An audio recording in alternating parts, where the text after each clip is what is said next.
Good morning class. Neelkanth nursing classes Dausa में आपका एक बार फिर से स्वागत है। हमने लास्ट क्लास में डिस्कस किया था हॉस्पिटल के बारे में, हॉस्पिटल के डेफिनेशंस के बारे में पढ़ा था और हॉस्पिटल के फंक्शंस के बारे में पढ़ा था। हॉस्पिटल के फंक्शंस की बात करें तो हॉस्पिटल के फंक्शंस को हमने दो पार्ट में डिवाइड किया था, जिसमें फर्स्ट पार्ट है विद इन द हॉस्पिटल और सेकेंड पार्ट है outside the hospital. With in the hospital के अंदर हमने फर्स्ट चीज़ पढ़ी थी थेरेपेटिक फंक्शन। अब अपन सेकेंड फंक्शन की बात करें प्रिवेंटिव फंक्शन। प्रिवेंटिव फंक्शंस क्या होते हैं? प्रिवेंटिव फंक्शंस होते हैं रोकथाम। प्रिवेंटिव फंक्शंस होते हैं रोकथाम, मतलब कि डिजीज होने से पहले ही हम उन डिजीज का क्या कर देते हैं, उनका प्रिवेंशन कर देते हैं, उनका रोकथाम कर देते हैं डिजीज होने से पहले ही। इसके अंदर हमने फर्दर इनको आगे डिवाइड किया है, जिसमें फर्स्ट हमने पढ़ा है antenatal and postnatal care. Antenatal care वो कहलाती है जो पूरी डिलीवरी के अंदर अपन केयर प्रोवाइड करवाते हैं, या फिर डिलीवरी होने से पहले उसका केयर प्रोवाइडेशन करवाते हैं। प्रेगनेंसी, ड्यूरिंग प्रेगनेंसी अपन जो केयर प्रोवाइड करवाते हैं ड्यूरिंग प्रेगनेंसी।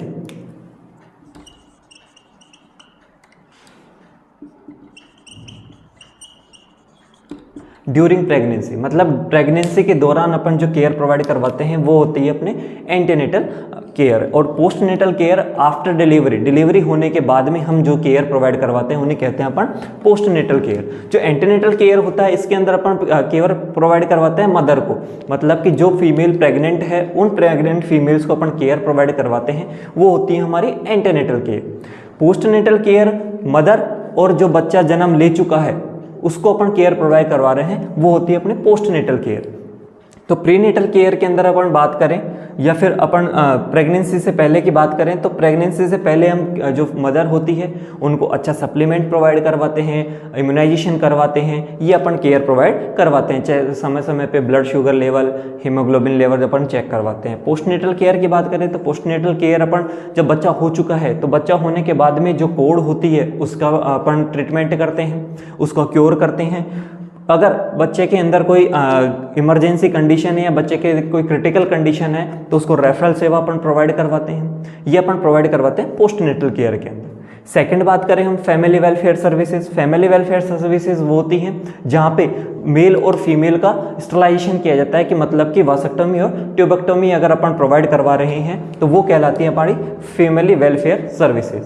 नेक्स्ट बात करें इम्यूनाइजेशन सर्विसेज। इम्यूनाइजेशन सर्विसेज वो होती हैं जो टीकाकरण को बोला जाता है, मतलब इम्यूनाइजेशन का मतलब होता है टीकाकरण। टीकाकरण कब करते हैं? डिजीज होने से पहले ही उसका अपन ट्रीटमेंट कर रहे हैं, वो कहलाता है अपना इम्यूनाइजेशन। मतलब कि बात करें अपन बीसीजी के टीके की तो बीसीजी का टीका लगाया जाता है टीबी को रोकने से, मतलब टीबी ना हो इसके लिए अपन क्या करते हैं, बीसीजी का टीका प्रोवाइड करवाते हैं बच्चों के अंदर।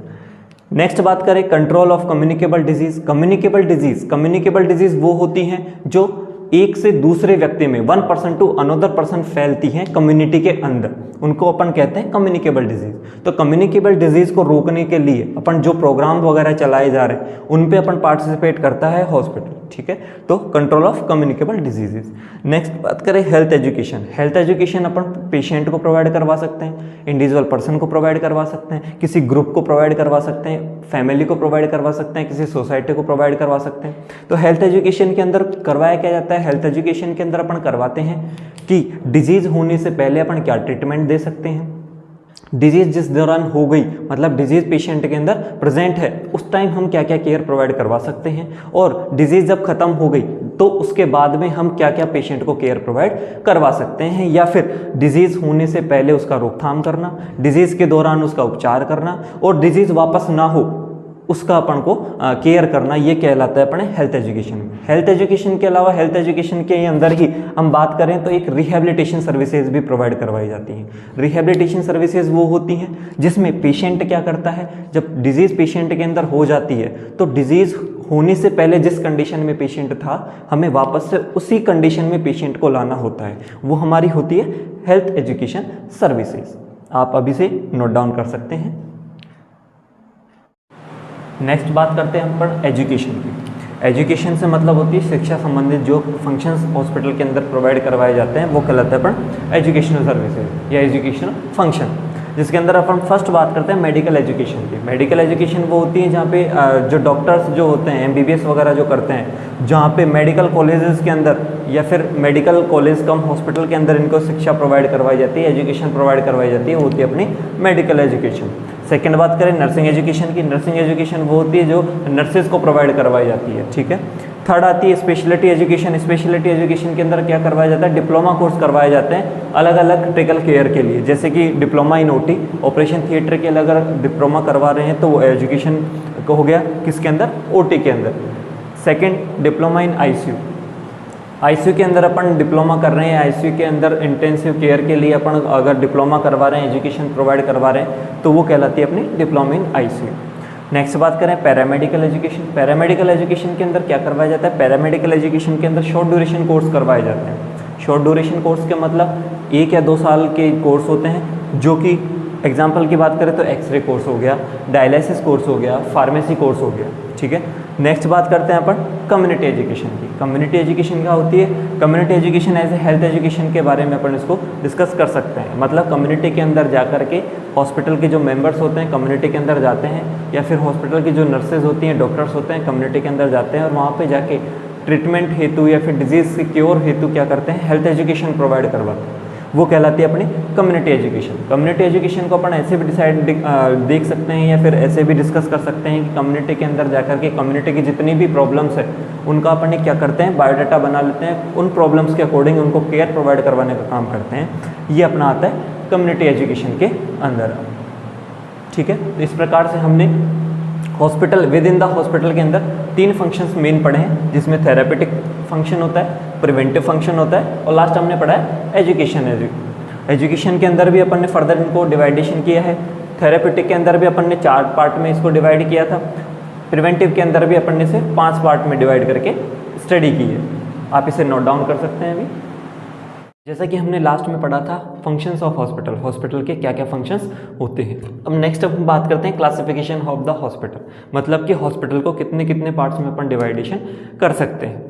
जिसमें फर्स्ट पार्ट होता है on the basis of size and bed capacity. Size मतलब जो हॉस्पिटल है जो बना हुआ है वो कितनी साइज का है, कितना बड़ा है, लार्ज है।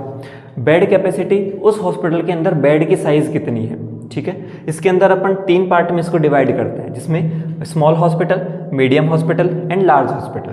स्मॉल हॉस्पिटल की बात करें तो जिनकी बेड से कैपेसिटी जो होती है वो 100 या इससे कम की होती है। सेकंड मीडियम की बात करें तो बेड कैपेसिटी जो होती है 1012 to 300। लास्ट लार्ज हॉस्पिटल की बात करें तो 301 to 1000 और या इससे भी ज़्यादा हो सकते हैं। बेड कैपेसिटी के आधार पे हॉस्पिटल की अगर आप एग्जाम्पल की बात करें तो स्मॉल जो बेड कैपेसिटी है या स्मॉल जो साइज हॉस्पिटल है उनमें एग्जाम्पल की बात करें तो अपने PSC एंड CSC, जो PSC primary health centre, CSC centre या कम्युनिटी हेल्थ सेंटर, ठीक है। PSC पे जो बेड संख्या होती है वो 6 से 10 की होती है। CSC पे बेड कैपेसिटी होती है वो 30 से 50 की बेड कैपेसिटी होती है। मीडियम हॉस्पिटल की बात करें एग्जाम्पल की तो डिस्ट्रिक्ट हॉस्पिटल, यहाँ पे बेड की संख्या होती है वो 200 से 300 बेड कैपेसिटी लेकर चलते हैं। लार्ज हॉस्पिटल की बात करें तो मेडिकल कॉलेज, जितने भी मेडिकल कॉलेज हैं उनमें अबाउट 300 मतलब 300 से ऊपर ही अपन को बेड देखने को मिलते हैं। ये बात करते हैं अपन साइज एंड बेड कैपेसिटी के आधार पे। सेकंड बात करते हैं on the basis of ownership और कंट्रोल। ओनरशिप मतलब स्वामित्व किसका हॉस्पिटल है और कंट्रोल मतलब उसके ऊपर कंट्रोल किस का है, उसके आधार पे अपन बात करें। उसके आधार पे हॉस्पिटल को 2 पार्ट में डिवाइड करते हैं, government hospital and non government hospital. Government hospital वो होता है जिसपे स्टेट गवर्नमेंट या फिर सेंट्रल गवर्नमेंट का स्वामित्व होता है, उसको रन करने के लिए स्टेट गवर्नमेंट या सेंट्रल गवर्नमेंट जिम्मेदार होती है। नेक्स्ट बात करें नॉन गवर्नमेंट हॉस्पिटल की, तो नॉन गवर्नमेंट हॉस्पिटल होते हैं जिनके ऊपर गवर्नमेंट का कोई हाथ नहीं होता, गवर्नमेंट उनको रन नहीं करती है, या फिर जो रूल रेगुलेशन होते हैं वो उनके खुद के होते हैं, गवर्नमेंट के उसके रूल रेगुलेशन मान्य नहीं होते हैं। इसको अपन 3 पार्ट के अंदर डिवाइडेशन कर सकते हैं, voluntary hospital, private hospital and corporate hospital. जो वॉलेंट्री हॉस्पिटल होते हैं वो होते हैं चैरिटी वाले हॉस्पिटल, जहाँ पे पब्लिक द्वारा या फिर गवर्नमेंट द्वारा चंदा दे करके उन हॉस्पिटल्स को चलाया जाता है। ये नॉन कॉमर्शियल हॉस्पिटल होते हैं, इनमें कॉमर्शियल मतलब कि कमाई का साधन नहीं होता या फिर ये कमाई करने के लिए नहीं खोले जाते हैं, सेकेंड बात करें प्राइवेट हॉस्पिटल की, प्राइवेट हॉस्पिटल को खोलने के लिए या तो ग्रुप्स ऑफ डॉक्टर, एक ग्रुप होगा डॉक्टर्स का, या एक पर्टिकुलर डॉक्टर होगा, या फिर पर्टिकुलर एक इंडिविजुअल पर्सन होगा जो उस हॉस्पिटल को रन करेगा। ये कॉमर्शियल बेसिस पे खोले जाने वाले हॉस्पिटल होते हैं। लास्ट बात है कॉर्पोरेट हॉस्पिटल। कॉर्पोरेट हॉस्पिटल वो होते हैं जो कंपनीज द्वारा चलाए जाते हैं। जैसे कि बात करें कोई कंपनी है, उसने अपना खुद का हॉस्पिटल खोल रखा है, वो होते हैं कॉर्पोरेट हॉस्पिटल। ये कमाई के लिए या फिर एक कॉमर्शियल बेसिस पे वर्क करते हैं, इनमें कमाई का जरिया होता है, ये कमाई करते हैं, मतलब कि पैसा अर्न करने के लिए ये हॉस्पिटल खोले जाते हैं। ठीक है, इसी हिसाब से अपने दो पार्ट में इसको डिवाइड कर लिया है। नेक्स्ट हम बात करते हैं, उससे पहले आप इसको राइट डाउन कर लीजिए। जैसा कि हमने लास्ट में पढ़ा था फंक्शंस ऑफ हॉस्पिटल, हॉस्पिटल के क्या क्या फंक्शंस होते हैं। अब नेक्स्ट हम बात करते हैं क्लासिफिकेशन ऑफ द हॉस्पिटल, मतलब कि हॉस्पिटल को कितने कितने पार्ट्स में अपन डिवाइडेशन कर सकते हैं। जिसमें फर्स्ट पार्ट होता है on the basis of size and bed capacity. Size मतलब जो हॉस्पिटल है जो बना हुआ है वो कितनी साइज का है, कितना बड़ा है, लार्ज है। बेड कैपेसिटी, उस हॉस्पिटल के अंदर बेड की साइज कितनी है। ठीक है, इसके अंदर अपन तीन पार्ट में इसको डिवाइड करते हैं, जिसमें small hospital, medium hospital and large hospital. Small hospital की बात करें तो जिनकी बेड से कैपेसिटी जो होती है वो 100 या इससे कम की होती है। सेकंड मीडियम की बात करें तो बेड कैपेसिटी जो होती है 1012 to 300। लास्ट लार्ज हॉस्पिटल की बात करें तो 301 to 1000 और या इससे भी ज़्यादा हो सकते हैं। बेड कैपेसिटी के आधार पे हॉस्पिटल के अगर आप एग्जांपल की बात करें तो स्मॉल जो बेड कैपेसिटी है या स्मॉल जो साइज हॉस्पिटल है उनमें एग्जांपल की बात करें तो अपने पीएससी एंड सीएससी, जो PSC primary health centre, CSC centre या कम्युनिटी हेल्थ सेंटर। ठीक है, पीएससी पे जो बेड संख्या होती है वो 6 से 10 की होती है, सीएससी पे बेड कैपेसिटी होती है वो 30 से 50 की बेड कैपेसिटी होती है। मीडियम हॉस्पिटल की बात करें एग्जांपल की तो डिस्ट्रिक्ट हॉस्पिटल, यहाँ पे बेड की संख्या होती है वो 200 से 300 बेड कैपेसिटी लेकर चलते हैं। लार्ज हॉस्पिटल की बात करें तो मेडिकल कॉलेज, जितने भी मेडिकल कॉलेज हैं उनमें अब अबाउट 300 मतलब 300 से ऊपर ही अपन को बेड देखने को मिलते हैं। ये बात करते हैं अपन साइज एंड बेड कैपेसिटी के आधार पे। सेकंड बात करते हैं on the basis of ownership और कंट्रोल। ओनरशिप मतलब स्वामित्व किसका हॉस्पिटल है, और कंट्रोल मतलब उसके ऊपर कंट्रोल किस का है, उसके आधार पे अपन बात करें। उसके आधार पे हॉस्पिटल को टू पार्ट में डिवाइड करते हैं, government hospital and non government hospital. Government hospital वो होता है जिसपे स्टेट गवर्नमेंट या फिर सेंट्रल गवर्नमेंट का स्वामित्व होता है, उसको रन करने के लिए स्टेट गवर्नमेंट या सेंट्रल गवर्नमेंट जिम्मेदार होती है। नेक्स्ट बात करें नॉन गवर्नमेंट हॉस्पिटल की, तो नॉन गवर्नमेंट हॉस्पिटल होते हैं जिनके ऊपर गवर्नमेंट का कोई हाथ नहीं होता, गवर्नमेंट उनको रन नहीं करती है, या फिर जो रूल रेगुलेशन होते हैं वो उनके खुद के होते हैं, गवर्नमेंट के उसके रूल रेगुलेशन मान्य नहीं होते हैं। इसको अपन तीन पार्ट के अंदर डिवाइडेशन कर सकते हैं, voluntary hospital, private hospital and corporate hospital. जो वॉलेंट्री हॉस्पिटल होते हैं वो होते हैं चैरिटी वाले हॉस्पिटल, जहाँ पे पब्लिक द्वारा या फिर गवर्नमेंट द्वारा चंदा दे करके उन हॉस्पिटल्स को चलाया जाता है। ये नॉन कॉमर्शियल हॉस्पिटल होते हैं, इनमें कॉमर्शियल मतलब कि कमाई का साधन नहीं होता या फिर ये कमाई करने के लिए नहीं खोले जाते हैं। सेकेंड बात करें प्राइवेट हॉस्पिटल की, प्राइवेट हॉस्पिटल को खोलने के लिए या तो ग्रुप्स ऑफ डॉक्टर, एक ग्रुप होगा डॉक्टर्स का, या एक पर्टिकुलर डॉक्टर होगा, या फिर पर्टिकुलर एक इंडिविजुअल पर्सन होगा जो उस हॉस्पिटल को रन करेगा। ये कॉमर्शियल बेसिस पे खोले जाने वाले हॉस्पिटल होते हैं। लास्ट बात है कॉर्पोरेट हॉस्पिटल। कॉर्पोरेट हॉस्पिटल वो होते हैं जो कंपनीज द्वारा चलाए जाते हैं। जैसे कि बात करें कोई कंपनी है, उसने अपना खुद का हॉस्पिटल खोल रखा है, वो होते हैं कॉर्पोरेट हॉस्पिटल। ये कमाई के लिए या फिर कॉमर्शियल बेसिस पे वर्क करते हैं, इनमें कमाई का जरिया होता है, ये कमाई करते हैं, मतलब कि पैसा अर्न करने के लिए ये हॉस्पिटल खोले जाते हैं। ठीक है, इसी हिसाब से अपने दो पार्ट में इसको डिवाइड कर लिया है। नेक्स्ट हम बात करते हैं, उससे पहले आप इसको राइट डाउन कर लीजिए। नेक्स्ट हम बात करते हैं on the basis of objective. Objective मतलब उद्देश्य के आधार पे हॉस्पिटल को कितने पार्ट में अपन डिवाइड कर सकते हैं। इसमें फर्स्ट जो है हॉस्पिटल वो है जनरल हॉस्पिटल, सेकंड जो है स्पेशलाइज्ड हॉस्पिटल, थर्ड जो होता है टीचिंग कम रिसर्च हॉस्पिटल, फोर्थ होता है isolation hospital. First general hospital की बात करें तो ऐसा हॉस्पिटल जहाँ पे कॉमन डिजीज़ का अपन ट्रीटमेंट करवाते हैं, कॉमन डिजीज़ का ट्रीटमेंट प्रोवाइड करवाया जाता है, वो होती है हमारी जनरल हॉस्पिटल। सेकंड बात करें स्पेशलाइज्ड हॉस्पिटल। स्पेशलाइज्ड वो हॉस्पिटल होते हैं जहाँ पे स्पेशल केयर प्रोवाइड करवाई जाती है। स्पेशल केयर से अपन बात करें तो जैसे कि मान ले अपन हार्ट की बात करें तो हार्ट हॉस्पिटल जो होते हैं वो होते हैं स्पेशलाइज्ड हॉस्पिटल। मतलब पर्टिकुलर एक ऑर्गन या फिर पर्टिकुलर एक सिस्टम का अगर अपन ट्रीटमेंट प्रोवाइड करवा रहे हैं तो वो होता है अपना स्पेशलाइज्ड हॉस्पिटल, जिसके अंदर अपन एग्जांपल की बात करें तो हार्ट हॉस्पिटल हो गया, ऑप्थेल्मिक हॉस्पिटल हो गया। ऑप्थेल्मिक हॉस्पिटल से मतलब आइज़ रिलेटेड हॉस्पिटल है जहाँ पे आँखों का इलाज किया जाता है। नेक्स्ट बात करते हैं टीचिंग कम रिसर्च हॉस्पिटल। टीचिंग कम रिसर्च हॉस्पिटल से मतलब है जहाँ पे टीचिंग भी प्रोवाइड करवाई जाती है और रिसर्च भी कंडक्ट करवाए जाते हैं, वो होता है टीचिंग कम रिसर्च हॉस्पिटल, जिसमें अपन मेडिकल कॉलेज को एग्जाम्पल मानते हैं। मेडिकल कॉलेज में क्या करवाया जाता है, टीचिंग भी प्रोवाइड करवाई जाती है और रिसर्च प्रोग्राम भी चलाए जाते हैं। Research programme in the sense कोई डिजीज़ है कम्युनिटी के अंदर पहली बार आई है तो उसके बारे में पूरी तरीके से पता लगाना, वो कहलाता है अपना रिसर्च प्रोग्राम। ठीक है, नेक्स्ट बात करते हैं आइसोलेशन हॉस्पिटल। आइसोलेशन हॉस्पिटल वो होते हैं जहाँ पे पेशेंट को आइसोलेट किया जाता है। कोई ऐसी डिजीज़ जो कम्युनिकेबल है, कम्युनिटी के अंदर 1 पर्सन टू अनदर पर्सन फैल रही है, क्रॉस इन्फेक्शन, ठीक है, उन पेशेंट्स को कहाँ रखा जाता है, आइसोलेशन हॉस्पिटल के अंदर रखा जाता है, जहाँ पे पेशेंट को आइसोलेट किया जाता है और आइसोलेशन के दौरान उनको केयर प्रोवाइड करवाई जाती है। नेक्स्ट बात करें on the basis of system. System के आधार पे अपन हॉस्पिटल को कितने पार्ट में डिवाइड कर सकते हैं, तो सिस्टम के आधार पे अपन हॉस्पिटल को 2 पार्ट्स के अंदर डिवाइड कर सकते हैं। फर्स्ट होता है लॉन्ग टर्म हॉस्पिटल, सेकंड होता है short term hospital. Long term hospital की बात करें तो कोई डिजीज़ है जो क्रोनिक कंडीशन में है, बहुत लंबे समय से चलती आ रही है, उसका इलाज जहाँ पर अपन करवा रहे हैं वो होते हैं हमारे लॉन्ग टर्म हॉस्पिटल। जैसे कैंसर एक ऐसी डिजीज़ है जो बहुत लंबे समय से चलती आ रही है, या फिर पेशेंट के जब अंदर ये होती है तो बहुत लंबे समय तक ये चलती है। ठीक है, तो उन पेशेंट को अपन कहाँ एडमिट करवाते हैं, लॉन्ग टर्म हॉस्पिटल के अंदर, जहाँ पे जो कैंसर है उसका पूरी तरीके से अपन इलाज करवा सकें।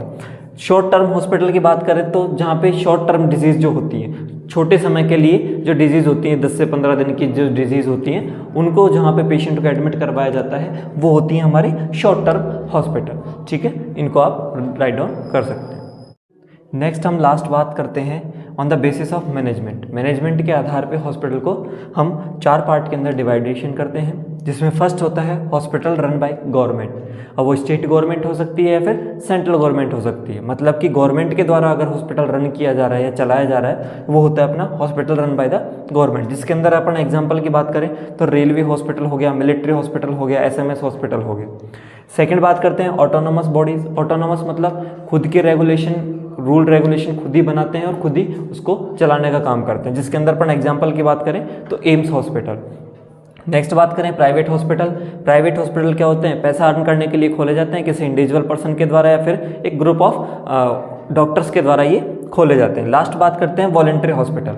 वॉलंटरी हॉस्पिटल से मतलब होता है चैरिटी के द्वारा खोले जाते हैं, किसी ट्रस्ट के द्वारा खोले जाते हैं, जिसमें अपन एग्जाम्पल की बात करें तो CMC मतलब कि क्रिश्चियन मेडिकल कॉलेज। ठीक है, इसको राइट डाउन कर लीजिए, फिर उसके बाद में नेक्स्ट पढ़ते हैं।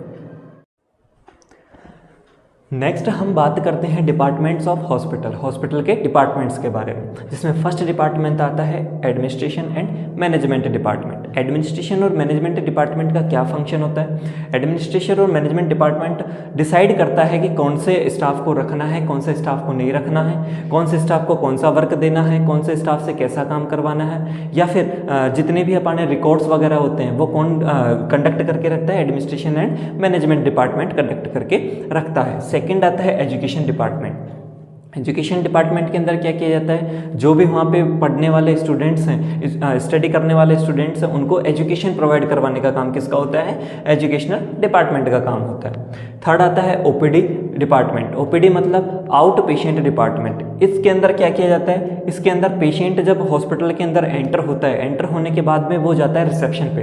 रिसेप्शन पे जाने के बाद में वो OPD काउंटर पे जाता है और वहाँ से अपनी जो डिजीज़ है वो बता करके अपने नाम की स्लिप कटवाता है। स्लिप कटवाने के बाद में वो डॉक्टर के पास जाता है। डॉक्टर के पास जाने के बाद में डॉक्टर उसको मेडिकेशन, उसके चेकअप वगैरह देख के उसका मेडिकेशन प्रिस्क्राइब करता है। मेडिकेशन प्रिस्क्राइब करने के बाद में जो पेशेंट होता है वो जाता है फार्मेसी डिपार्टमेंट पे। फार्मेसी डिपार्टमेंट पे जाने के बाद में पेशेंट वहाँ से अपनी मेडिसिन कलेक्ट करता है और हॉस्पिटल के बाहर निकल जाता है। मतलब कि पेशेंट हॉस्पिटल के अंदर एंटर होता है और एंटर होने के बाद में पूरा जांच वगैरह करवा के इन्वेस्टिगेशंस लेकर के वो हॉस्पिटल के बाहर चला जाता है, उसे कहते हैं अपन out patient department. Fourth number पे आता है आईपीडी, इन पेशेंट डिपार्टमेंट, मतलब कि पेशेंट हॉस्पिटल के अंदर आता है, प्रेस्क्रिप्शन के लिए डॉक्टर के पास जाता है और जो डॉक्टर उसको प्रेस्क्राइब करता है कि उसे हॉस्पिटल में रहकर ही केयर प्रोवाइड करवाई जाएगी, तो पेशेंट को वहाँ एडमिट कर लिया जाता है। इसका मतलब ये है कि पेशेंट हॉस्पिटल के अंदर चेकअप करवाने आता है, दिखाने आता है और उसे हॉस्पिटल के अंदर एडमिट कर लिया जाता है, रोक लिया जाता है हेल्थ केयर प्रोवाइड करने के लिए, ठीक है। उसे कहते हैं अपन आईपीडी डिपार्टमेंट, इन पेशेंट डिपार्टमेंट। नेक्स्ट आता है इन्वेस्टिगेशन डिपार्टमेंट। जब पेशेंट हॉस्पिटल के अंदर एडमिट हो जाता है तो उसकी कुछ इन्वेस्टिगेशंस करवाई जाती हैं लेबोरेटरी के थ्रू, ठीक है। तो वहाँ पे इन्वेस्टिगेशंस डिपार्टमेंट वर्क करता है, मतलब कि पेशेंट की जितनी भी इन्वेस्टिगेशंस होगी, लेबोरेटरी इन्वेस्टिगेशन, चेकअप वगैरह होगा, वो सब कौन कंडक्ट करवाता है? इन्वेस्टिगेशन डिपार्टमेंट कंडक्ट करवाता है। नेक्स्ट बात करते हैं फार्मेसी डिपार्टमेंट। फार्मेसी डिपार्टमेंट क्या होता है? जहाँ पे मेडिसिन जो डॉक्टर ने प्रेस्क्राइब की है वो वहाँ पे मिलना स्टार्ट हो जाती है, फिर वहाँ पे मिलती है, उसे कहते हैं अपन फार्मेसी डिपार्टमेंट। मतलब कि जितनी भी मेडिकेशन डॉक्टर ने प्रेस्क्राइब की है वो सारी कहाँ मिलती है अपन को? फार्मेसी डिपार्टमेंट के ऊपर मिल जाती है, ठीक है। नेक्स्ट आता है medical records and legal records. Medical records मतलब कि जो पेशेंट हॉस्पिटल के अंदर दिखाने आया है या जो पेशेंट हॉस्पिटल के अंदर एडमिट है, उनके जितने भी रिकॉर्ड्स हैं वो कहाँ रखे जाते हैं? मेडिकल रिकॉर्ड्स के अंदर रखे जाते हैं। इसके अंदर जब पेशेंट एडमिट होता है वहाँ पेशेंट की क्या क्या इन्वेस्टिगेशन करवाई, पेशेंट को कौन कौन सी ड्रग एडमिनिस्ट्रेशन करवाई, पेशेंट को कौन कौन सी एजुकेशन दी गई, पेशेंट को कौन कौन से फिजिशियन थेरेपी वगैरह प्रोवाइड करवाई गई, वो सब किसके अंदर आता है? अपने मेडिकल रिकॉर्ड्स के अंदर आता है। लीगल रिकॉर्ड्स की बात करें तो इन द केस अगर कोई एक्सीडेंटल केस हो गया, मर्डर केस हो गया, उनकी जितनी भी रिकॉर्ड्स हैं वो कहाँ रखे जाते हैं? अपने लीगल रिकॉर्ड्स के अंदर रखे जाते हैं। इन द केस अगर आगे फर्दर अगर इन रिकॉर्ड्स की जरूरत पड़ती है तो लीगल डिपार्टमेंट उनको ढूंढने में ज़्यादा हेल्प मिलती है और वो आसानी से उनको निकाल के दे सकता है।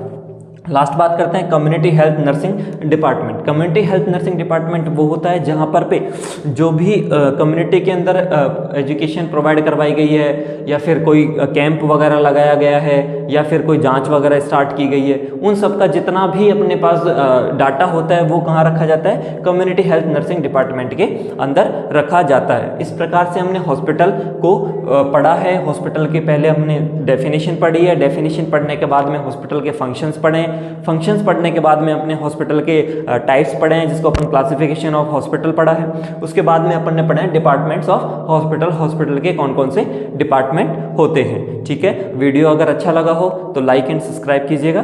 Thank you very much.